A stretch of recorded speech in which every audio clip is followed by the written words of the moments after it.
กองประชุมใหญ่ผู้แทนสาวหนุ่มกระทรวงป้องกันความสงบสมัยที่ 6 ได้จัดขึ้นในวันที่ 13 พฤษภาคม 2025 นี้โดยการเป็นประธานของสหายพลโทหงทองพงวิจิตรกรรมการศูนย์กลางภาครองรัฐมนตรีกระทรวงป้องกันความสงบมิสหายมอนไซลาวมัวทรงกรรมการสำห้องศูนย์กลางภาคเลขาคณะบริหารงานศูนย์กลางสาวหนุ่มประชาชนปฏิวัติลาวพร้อมด้วยแขกถึกเชิญจากกรมกองอ้อมข้างอดีตพนักงานอาวุโสบำนาญสาวหนุ่มแฮกเซียวบรรดาผู้แทนกองประชุมใหญ่เข้าร่วมสหายพันเอกศรีสมบัติไซปัญญาเลขาคณะบริหารงานสาวหนุ่มกระทรวงป้องกันความสงบว่ากองประชุมใหญ่ผู้แทนสาวหนุ่มกระทรวงป้องกันความสงบครั้งที่ 6 ในครั้งนี้แม้นจะได้พร้อมกันตีราคาคืนอย่างรอบด้านและลึกซึ้งเกี่ยวกับการจัดตั้งปฏิบัติมติกองประชุมใหญ่ครั้งที่ 5 ของคณะบริหารงานสาวหนุ่มกระทรวงป้องกันความสงบแต่ปี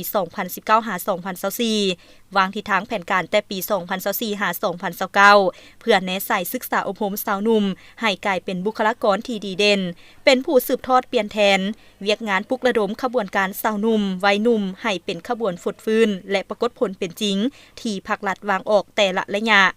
จากนั้นก็ได้รับฟังผ่านบทรายงานการเมืองทั้งสองภาคซึ่งยกให้เห็นผลงานหลายด้าน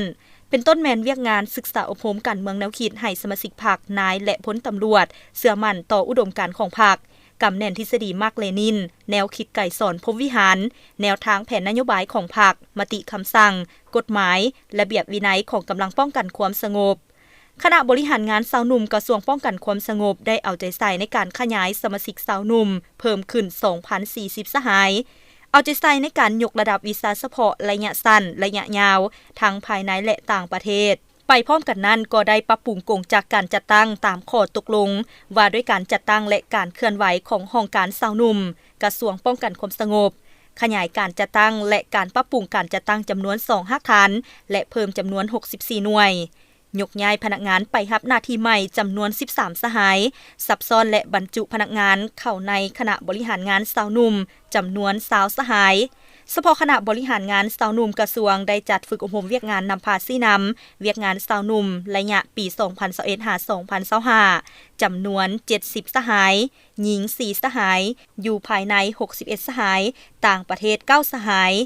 คณะบริหารงานสาวหนุ่มกระทรวงป้องกันความสงบได้ถือเอาคณะสาวหนุ่มฮักฐานเป็นกองสาวหนุ่มตะลุมบอนและสมาชิกสาวหนุ่มตะลุมบอนจำนวน 8,352 สหายการจัดตั้งปฏิบัติข้อแข่งขัน4บุคของสาวหนุ่มเป็นขบวนการฝดฟื้นโดยเฉพาะขบวนการศึกษาอบรมการเมืองแนวคิดให้สมาชิกสาวหนุ่มด้วยหลายรูปการวิธีการมีลักษณะเฉพาะจากผลงานดังกล่าวสาวหนุ่มกระทรวงป้องกันความสงบได้รับการยั่งยืน4บุคพร้อมทั้งหับทุงไซน้ำหนาจากศูนย์กลางสาวหนุ่มประชาชนปฏิวัติลาว3ปีซ้อนโอกาสดังกล่าวก็ได้ผ่านข้อตกลงว่าด้วยการมอบเหรียญสาวหนุ่มตะลุมบอนให้แก่คณะซี่นำและคณะบริหารงานสาวหนุ่มกระทรวงป้องกันความสงบจำนวน30สหายกองประชุมก็ได้พร้อมกันประกอบคำคิดเห็นใส่บทรายงานการเมืองและบทสำรวจนำพารวมพร้อมทางใส่สิทธิ์ปอนบัตรเลือกเอาคณะบริหารงานสาวหนุ่มกระทรวงป้องกันความสงบสุดใหม่จำนวน23สหายเพื่อเป็นแกนนำในการนำพาในต่อหน้าเลือกเอาสหายพันเอกศรีสมบัติไซปัญญาเป็นเลขาสหายพันโทบุญทานฟองประดิษฐ์สหายพันโทโอรสดวงไซเป็นรองเลขาโอกาสนี้สหายมอนไซลาวมัวทรงได้มีคำเห็นโอลมและเน้นหนักให้คณะสาวหนุ่มแต่ละคันยกสูงความรับผิดชอบต่อหน้าที่การเมืองของตนเป็นแบบอย่างที่ดีนำหน้าหอบด้านสร้างขบวนการด้านต่างๆของสาวหนุ่มให้พ้นเด่นมีแบบแผนวิธีเฮ็ดเวียกเป็นหมู่คณะแบ่งบุคคลรับผิดชอบปรับปรุงการจัดตั้งสาวหนุ่มแต่ละคันให้มีความหนักแน่นเข้มแข็งในทุกด้านตั้งหน้าพันขยายเนื้อในข้อแข่งขัน4บุคของสาวหนุ่มในแต่ละระยะให้ปรากฏผลเป็นจริง